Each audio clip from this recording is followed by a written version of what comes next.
Good afternoon. So I want to say welcome to everybody that's joining us in person and welcome to everybody who's joining us virtually. So my name is Brett Llewellyn. I'm the Director of System Development and Integration. So I wanted to start off the session by giving some of the background and how we ended up here and why you're getting a Chromebook. So as many of you have experienced for a lot of years, we've had budget cuts through the district, as all of you have experienced. It's gone on for a very long period of time now. So those times have come to an end. We're at a time of increasing budgets for everybody. As an IT department, we haven't been able to provide you with the technology. We've been given the funding now to be able to do that. So as the district reinvests in technology, this device represents a down payment on that investment. There will be more to come. We're looking to provide our staff and our students with the technology they need to be successful. As a part of that, there's also a shift towards Google Apps. So as part of this rollout, we're rolling out Google Apps. In the coming year, we'll be rolling out Gmail as well. The district is going Google, so we're heading away from Microsoft and more towards the Google suite, and that will be available for everybody. So the other piece to know about that is that these are cloud devices. So all of your information is stored up in the cloud, very similar to those of you that have smartphones. All of your information is up there, and your smartphone acts as the portal to all of your apps and everything else that's stored there. So the beauty of these devices is that we can literally, I could take your device, I could hand you my device, and you'll be able to just log in and then continue to work. So with all of that being said, I'm going to turn it over to our instructional tech guru, Melissa Lim, and she's going to walk you through an introduction to your Chromebook.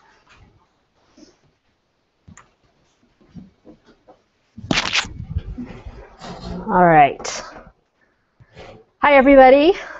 Welcome to Irvington. That's where we're at today. And then we also have some remote locations at Maplewood and Glencoe. So let me get set up here. All right. So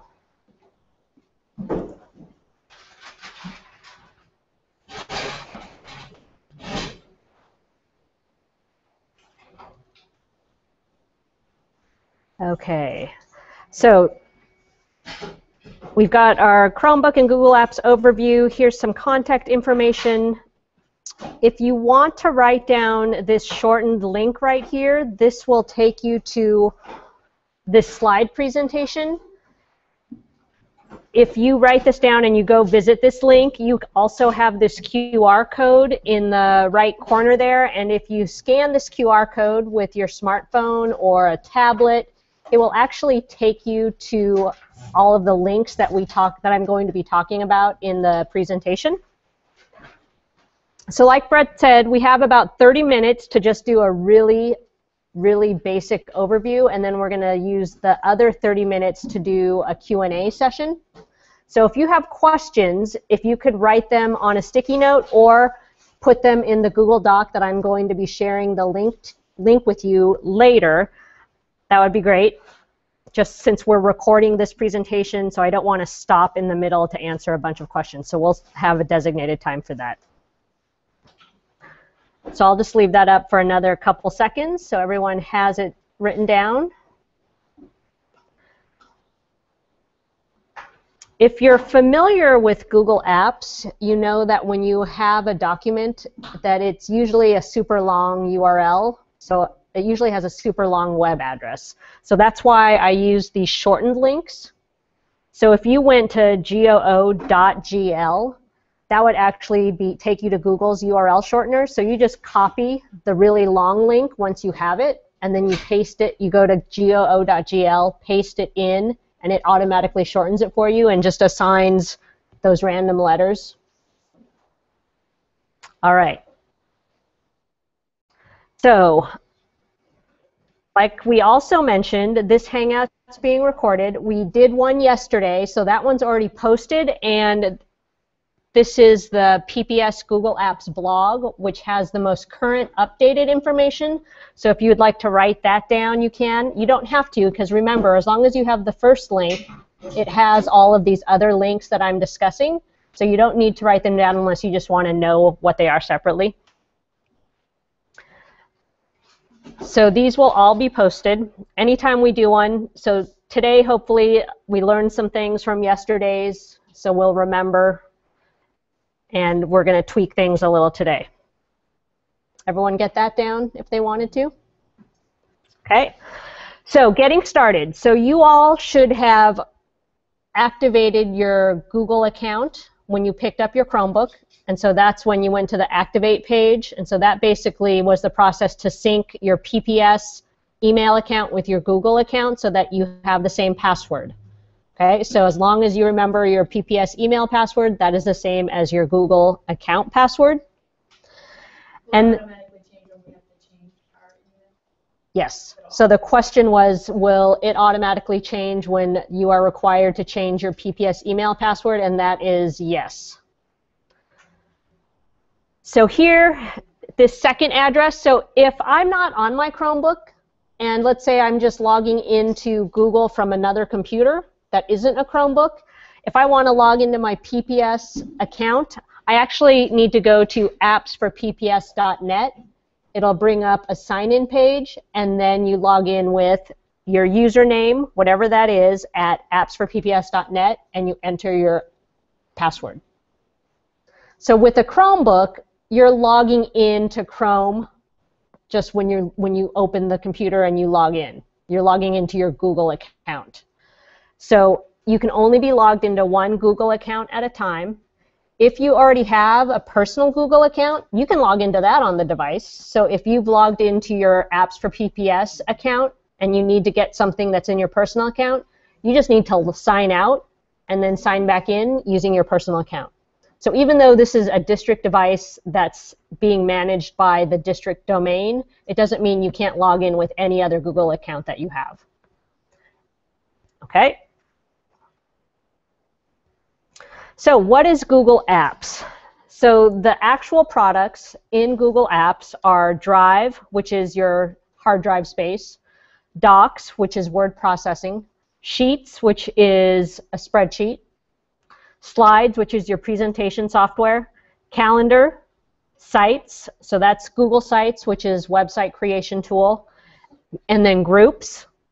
And then for staff only, we have Google Plus turned on, and that allows you access to Hangouts. So what I'm doing right now is a Google Hangout, and if you want to do something like this in your classroom, which is basically video conferencing, so it's very similar to Skype, if you want to do that, you need to have a profile completed on Google Plus before it'll let you start a Hangout. The other thing is that Gmail is currently turned off for everybody, staff and students. For legal reasons, staff email needs to be archived. As you can imagine, for whatever might happen, we need to archive staff email. And so we haven't found a solution for that yet. But we're thinking maybe sometime next spring it would be turned on for staff and students. Okay? When you are accessing Google Apps, it works best when you use the Chrome browser. So basically, this device, this Chromebook, is a browser with a keyboard. So if you think of it that way, it sort of helps you think, okay, if I can do something in a web browser on a regular computer, then I can do it on a Chromebook. If I can't do something within a web browser, then I can't do it on a Chromebook either. Okay? The other thing, Brett talked about cloud computing. So all of your stuff, all of your Google stuff resides in the cloud, which is awesome because it means you can access it anytime, anywhere, from any internet-enabled device. It doesn't matter whether or not it's a Chromebook, it's a PC, it's a MacBook, it's an iPad, it's a Nexus 7 tablet, it's an Android smartphone, it's an iPhone. You can access any of your stuff from any device. So why Google Apps? This is a link to a video. We're not going to show it right now, and it's also in the list of links from that QR code. This is actually a capital letter I after the goo.gl. If you wanted to watch it on your own time, it's just a little over a minute long. But when we're doing Hangouts and you try to show video, there's a huge lag and it freezes the system up sometimes, so I'm not going to show it. We'd probably be able to see it on our end, but at the other locations they wouldn't be able to see it. So I'll just give you a couple more seconds if you want to write that link down. So if you are on your device, you can go to this link right now to look at an interactive poster that I've created. And so the URL is bit.ly/Chromebook link. And this is basically a poster of a Chromebook.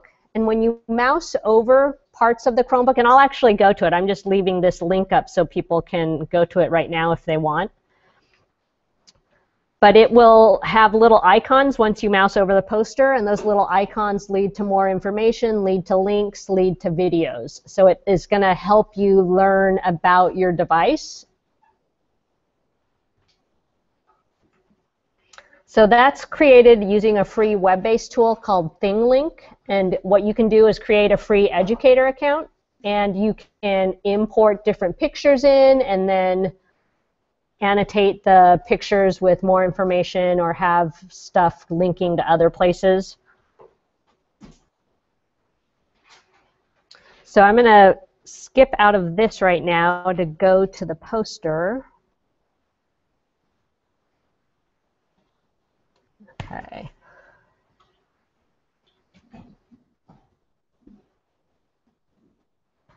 So here's what it looks like. So I'm going to talk a little bit about some of these things that are in the poster. So the top part of the screen here is it's the screen of the Chromebook. And up at the top here, all of these little buttons, those are extensions that you can install into your Chrome browser. And so you might not have anything there right now because you haven't installed anything. But when you install extensions, that's where they'll show up. When you hit this little waffle icon or grid icon in the bottom left, it will bring up this window to show all the apps that you've installed. And so you'll notice when you hit that icon, there's a little icon for Store, and that's what you'll go to if you want to search for different apps or extensions. So an app is really like similar to an app that you would buy on an iOS device, on an iPad. So some companies make apps for all of these different platforms. And then an extension is more, I think of it more as just a mini app. So it's something that brings a little more functionality to your browser.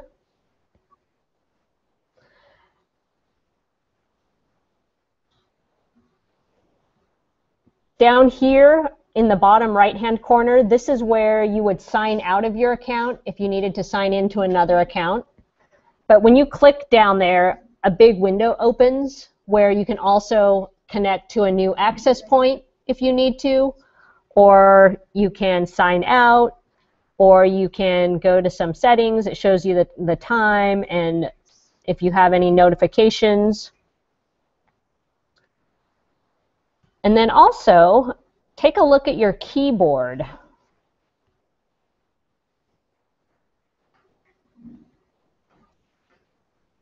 Did anyone notice right away that the keyboard is different than a standard keyboard? What's missing? The function keys are missing. What else is missing? Delete. And what else? There's another big one that's missing. There's no caps lock, but where the caps lock should be is that little magnifying glass, right? The search button. So if you tap that, go ahead and tap it actually on your keyboard. It brings up the little apps window, but if you notice at the top, it is actually the Google search field, so you don't have to go to google.com to search. You can hit that search button, type in your search term in that little field, and then it opens a new browser tab full of your results. So when you mouse over the poster though, so we said there's not a delete key and there's not a caps lock key, but if I click on that search key, it tells me a tip. To turn caps lock on, temporarily press the Alt and the search key. Then it will trigger caps lock. And then also for delete the next letter. So if you like doing a forward delete, you need to hit Alt plus backspace. So every time you mouse over these little buttons or these little icons, it tells you a little tip or something about a keyboard shortcut. And then this is a good one too. So right here it says hold down Control Alt question mark to see a map of all shortcuts on your screen. So that one's really nice. So you should try that because it actually overlays a keyboard onto your screen. And then if you start tapping the Alt and the Control keys, it'll change on that keyboard. And I think actually if you went to that link that's linked to in this little note, it has a listing of all the shortcuts. So if you want to see it in print, you can go to that link and it would show all the keyboard shortcuts for you. The other thing I want to mention is the trackpad. So tap to click is already enabled. So instead of clicking on the trackpad, you can actually just tap with one finger to click on links and stuff like that. The other thing is that you can right-click by tapping two fingers on the trackpad. So, you know, if you have a two-button mouse, usually you right-click and it brings up a shortcut menu. If you just double tap with tap with two fingers, it brings up that menu. Okay?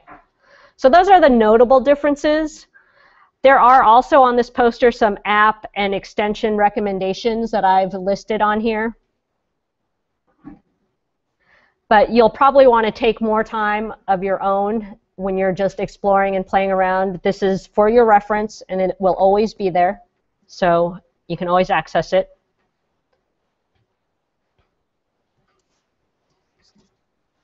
All right. So create, collaborate, and share. We're going to look specifically at Google Docs. And I want you to write this URL down, but don't go to it yet because I don't think you can get into it. But write it down. So it's goo.gl/G capital Q Y 5 capital O capital V. So that is case sensitive.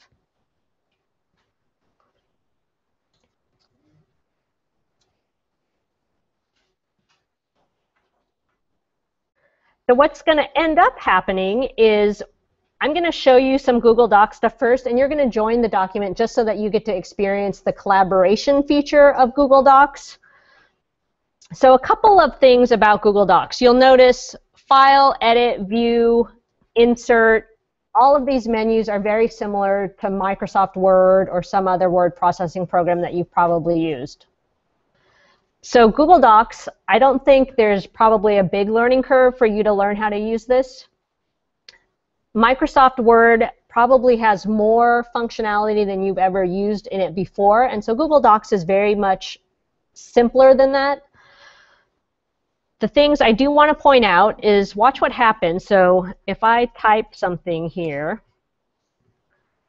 right here, as soon as it notices a change, it's automatically saving the change that I made. So it does that on its own, especially right after you've typed something new or you've deleted something. So now if I delete it, watch what happens. It starts saving it again. So that's one benefit of Google Docs. The other benefit is that I can add comments. So if I highlight this, I can insert a comment, and so I say,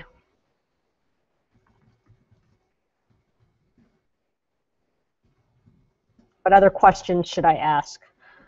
And comment.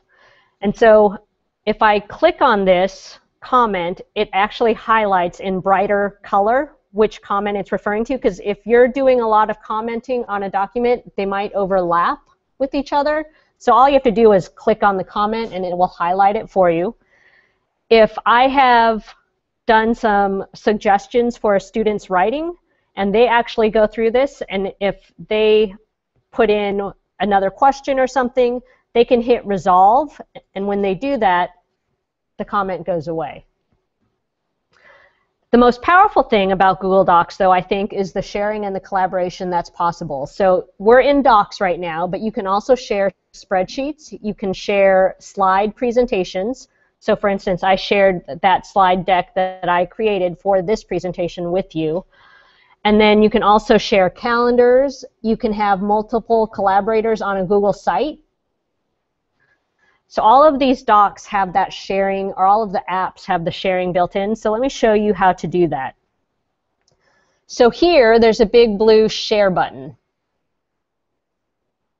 When I click on that, I get some options.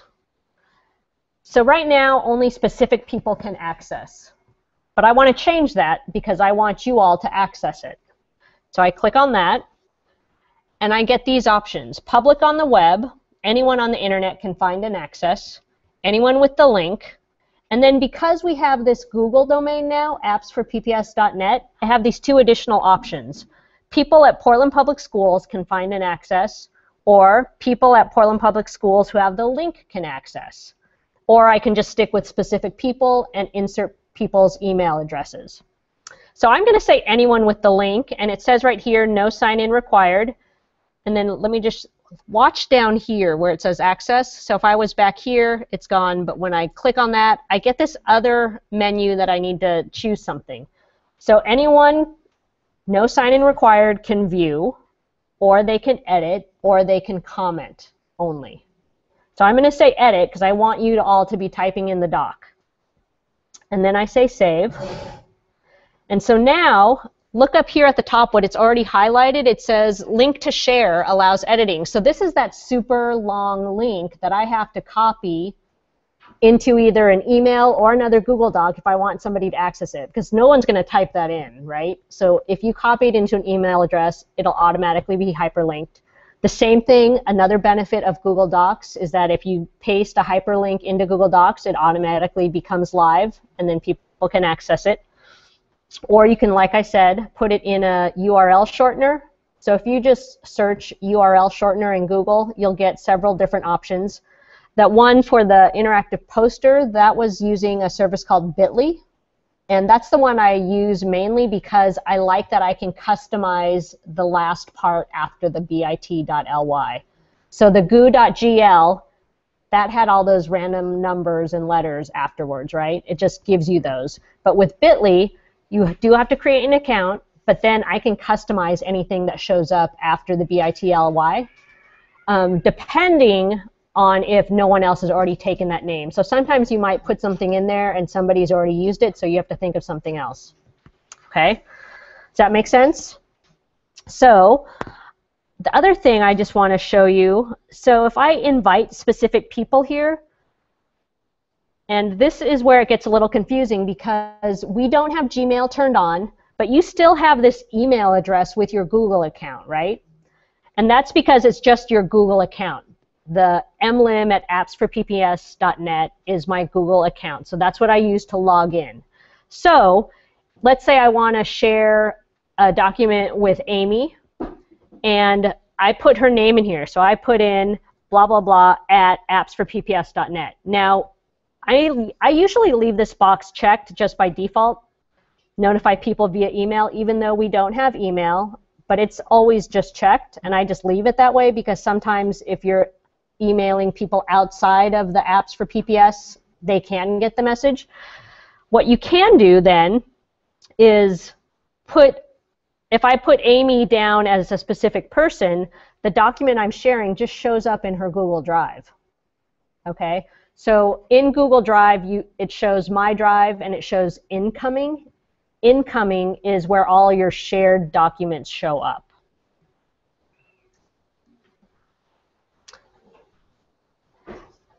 So if you wanted to send a notification to Amy, though, that I shared this Google Doc with you, because she might not know to go into her, she might not go into her drive all the time. She might not be in there regularly. So I would just send her a regular PPS email saying, hey, Amy, check your drive. I just shared this document with you. So as we transition between Google and Microsoft, there are some of these funny things where we have to send an Outlook message to notify about the Google Doc.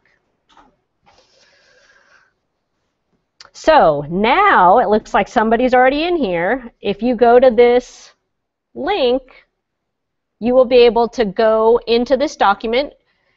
And I would like you to type, if you have thought of a question already about Chromebooks or Google Apps, go ahead and grab a row and just type your question in.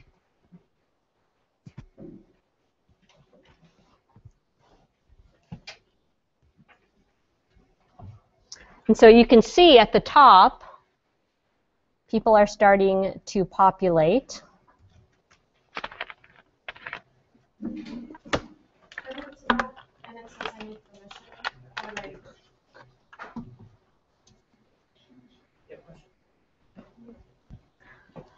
Oh, and I forgot to mention, I heard somebody here talk about refresh the page because you might have gotten that same, you need access, you need permission. At the top of your keyboard, you have those smaller keys. Those act as function keys. There's a circular arrow that is your refresh button. So instead of going up to the browser refresh, you can just hit the circular arrow on the keyboard to refresh your page. And then the other buttons that I really like are the left and right arrow at the top of your keyboard, which are go back and go forward in your browsing history.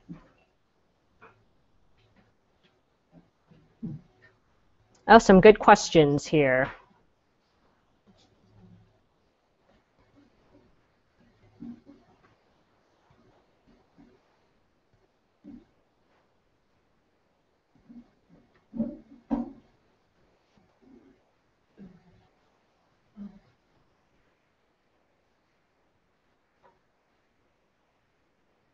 And so the cursor color matches the icon or the avatar at the top right. So this shows you how many people are in the document. So I have 7 people besides myself that are in the document. And this is funny because some people it shows your username and other people are showing up as anonymous animals. But I believe I set the sharing to be anyone with the link, so no sign-ins required, but maybe some people are already signed in when they accessed. I mean, everybody should be signed in.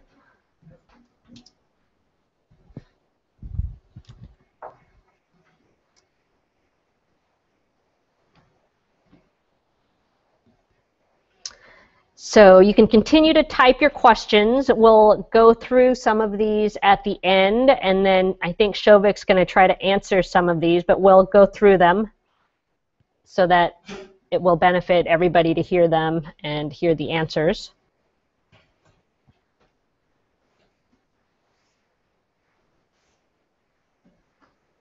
All right. So learning resources. This is the link that goes to the PPS Google Apps website.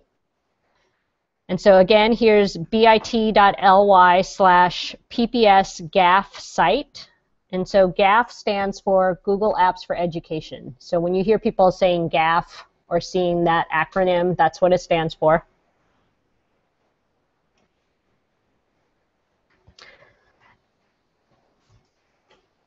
Did everyone have a chance to write that down? So I'm actually going to go to that site right now to show you what it looks like. So here it is. Let me screen share it.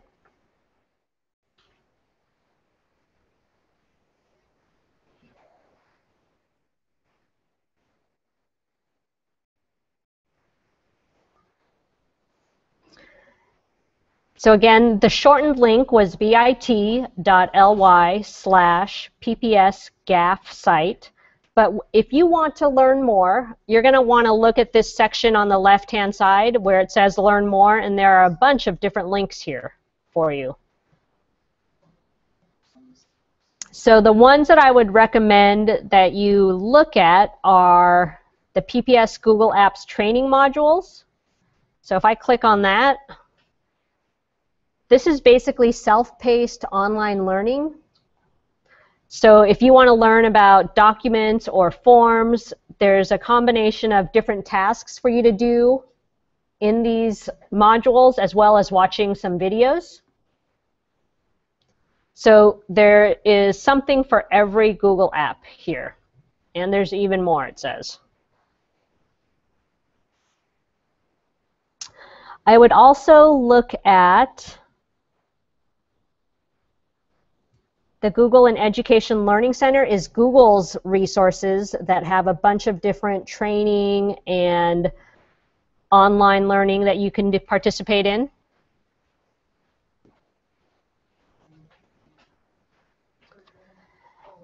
And then there's also some lesson plans. Google has a lesson plans database, so if you're interested in trying to incorporate Google Apps in your classroom instruction, take a search through here and see if you can find anything interesting.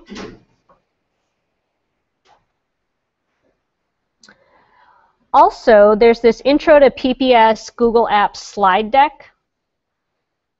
And so if you work with a team of teachers or you're responsible for doing some professional development at a staff meeting, this is available for anybody to steal and use. It's just an intro to Google Apps, and it has more information than the slide deck that I'm currently using.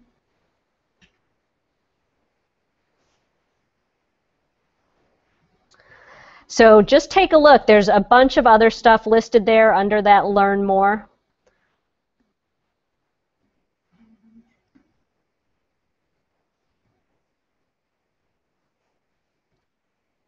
All right, so let me screen share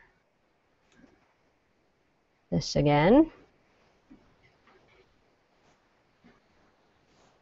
So that's learning resources.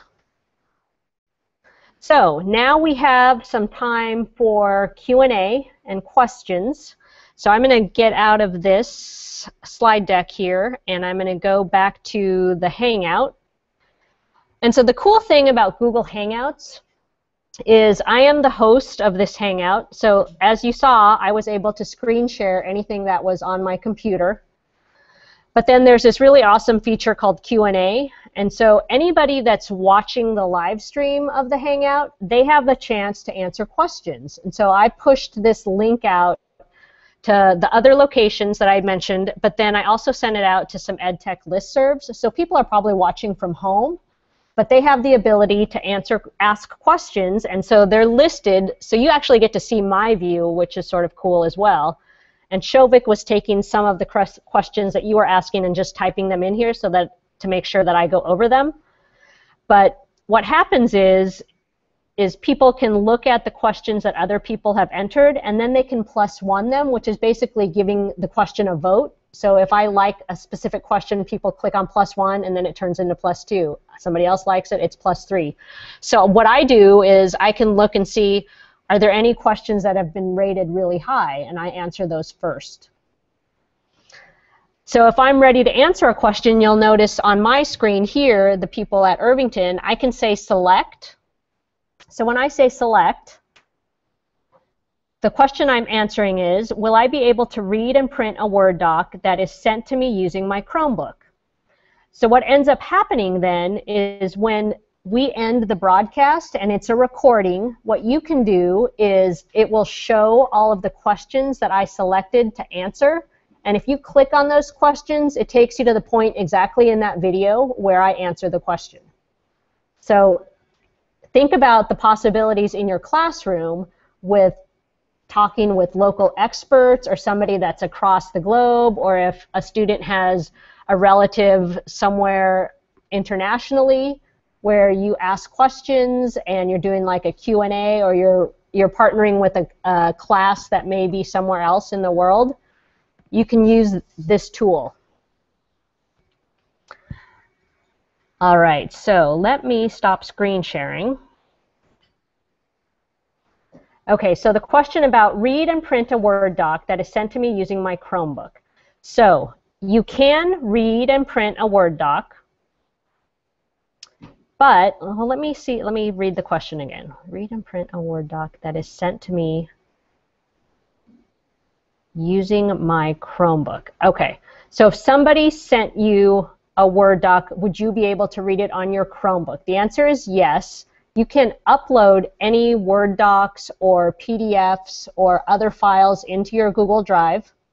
They will remain as Word docs unless you go into the Drive settings and you convert there's a setting that says convert uploaded documents to Google Docs format.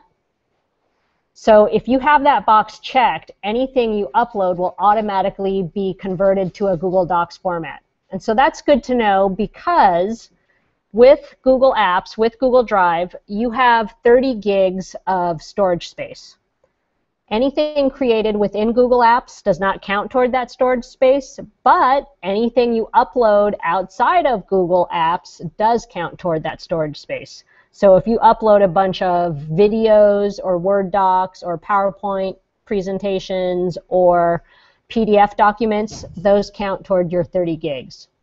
So if you're actually just in Drive and you go to the gear icon, which is the settings icon, you'll see a checkbox for convert uploaded documents. And so any of these things that I'm just answering right now, if you Google them, you'll be able to find the answer. All right, done with that question. Oh, the one thing in that question, though, let me see if there's another one about it. That question also talked about printing. So there is no enterprise solution. When I say enterprise, I mean district-wide solution for printing yet. We're still trying to find one that works.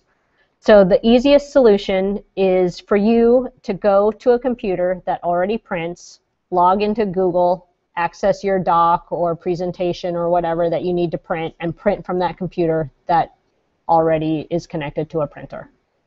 Okay? So just remember that you can access your Google stuff from any computer. It doesn't have to just be the Chromebook. Any computer that has internet access, you can get to your stuff. All right, the next question. Should we use our Chromebooks for Synergy Teacher View? So this also came up in a couple of other trainings. And you can access Synergy and Teacher View from the Chromebook, fine.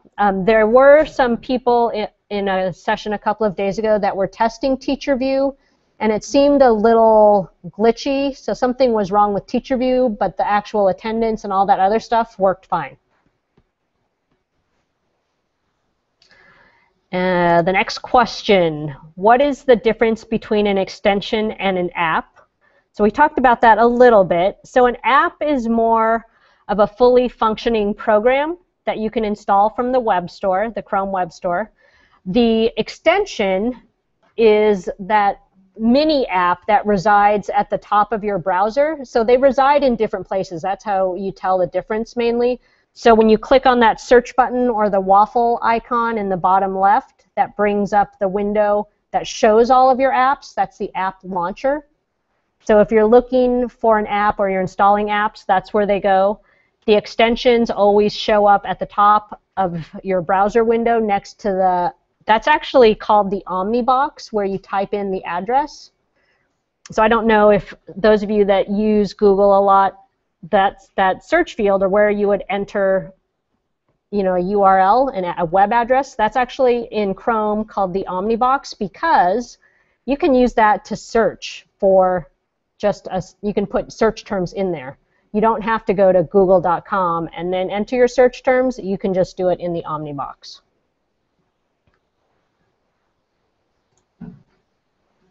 Will I be able, the next question is, will I be able to access my Google documents from my smartphone? And the answer, Michael, is yes, you will be able to access Google Docs from your smartphone. So if you're on an Android phone or an iOS iPhone, you do need to download a separate app. So there is a Drive app, but then there's also a Docs app and a Sheets app. And on Android, there is now a Slides app, but Slides hasn't made its way to iPhone yet. So if you want those apps on your phone, they're all separate downloads. Another question here. Will a Chromebook be able to be used with a projector? So the answer to that is yes. So there are a couple of options for you. A Chromebook does not have the VGA connection on it. So if you look on the side of your Chromebook, it doesn't have that 15-pin connection that you recognize from connecting to a data projector. It has an HDMI port, which is on the left side. HDMI is what you find on a TV. So if you have a flat screen TV at home, it most likely has an HDMI port, especially if it's new. And that's what you connect Apple TV to if you have that. So the Chromebook has that. If you have an HDMI cable, you can take that from the Chromebook directly to the projector if the projector has an HDMI port coming out the back of the projector. However, all of the projectors that were in the district from a long time ago, like at least 3 or 4 years ago, do not have the HDMI output. So what you can do is buy an HDMI VGA adapter, and that will work with the older projectors and the Chromebook. The other option, remember, if you already have a setup with a computer and a data projector in your room, you can just log into Google on that computer. You don't have to connect your Chromebook. You can still access your stuff from a different computer. That make sense? Okay. The last question from James, who's at one of the remote locations: are we able to import our Outlook calendars to our Google calendars? And the answer, I believe, is no, unless somebody has come up with solutions. So Outlook and Google Calendar, there used to be this little connector tool that would take your Outlook calendar and it would put it on your Google Calendar, and it would take your Google Calendar stuff and put it on your Outlook calendar. Or you could do it one way or both ways. However, Google discontinued that little connector on August 1st. So there is no more connector, unfortunately. So unless somebody knows of anything else, because I was using that connector, so I was really bummed when it went away. All right, so let's go back to our document to see if there are any additional questions on there that we need to answer. So if you want to go back to that document, the address is up here. I can screen share that.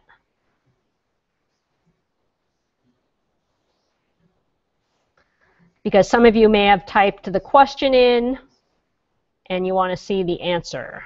So let's see. Do we have to back up continually with a thumb drive, or does it save automatically to the cloud? And we talked about that a little bit. It automatically saves data and is accessible from any device anywhere. You have that 30 gigs of storage. And then some of these questions Shovik typed into the Q&A tool, so I'm not going to go over those again.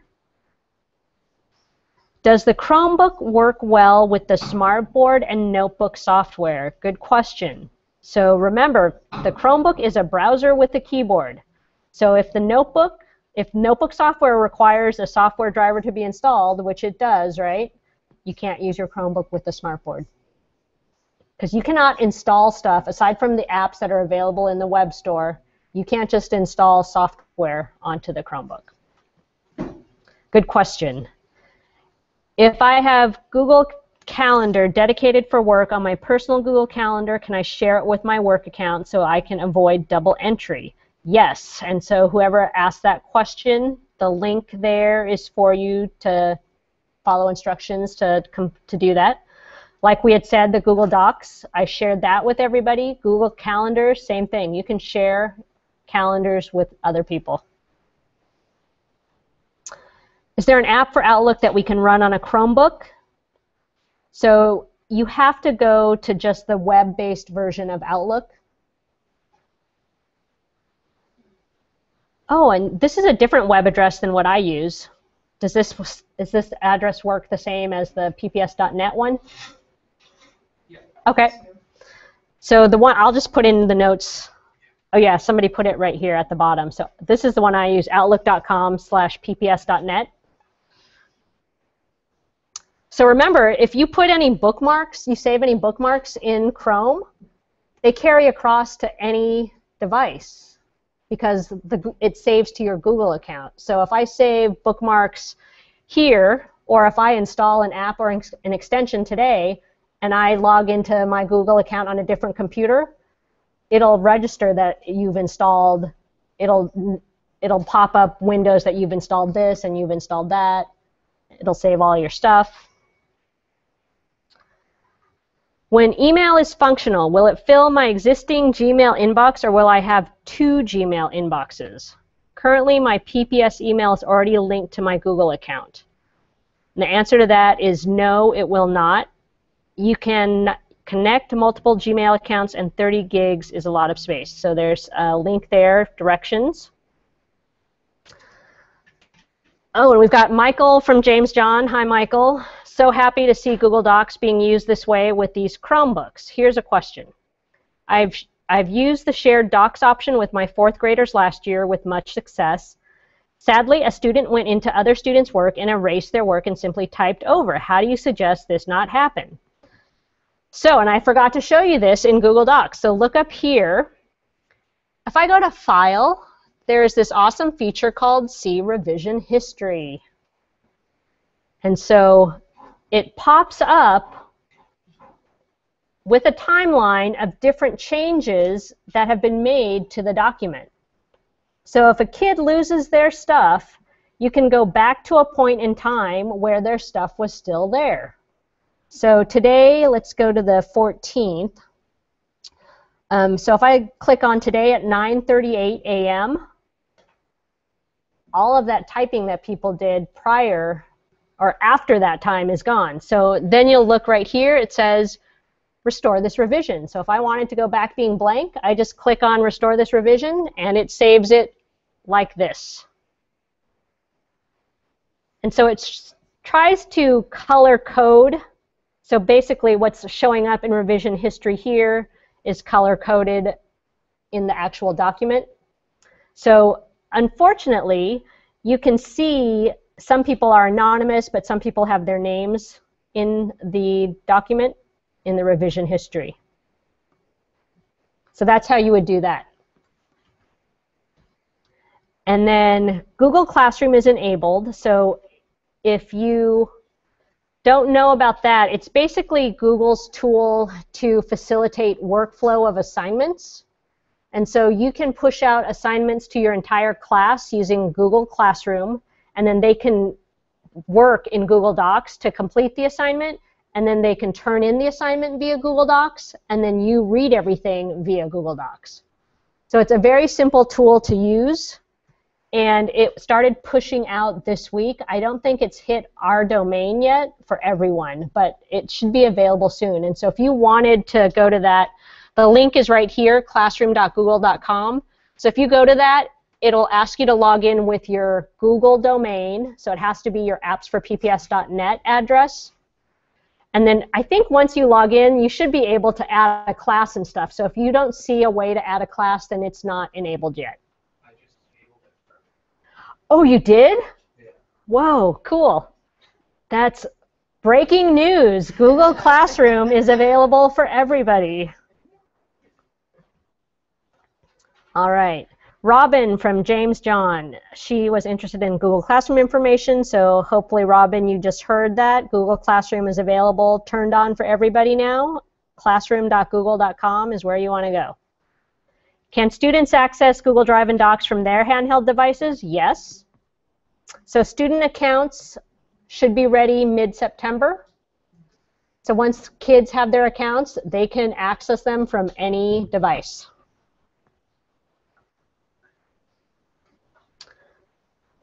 All right. Are there any other additional questions from our group? Is there more on here? Okay.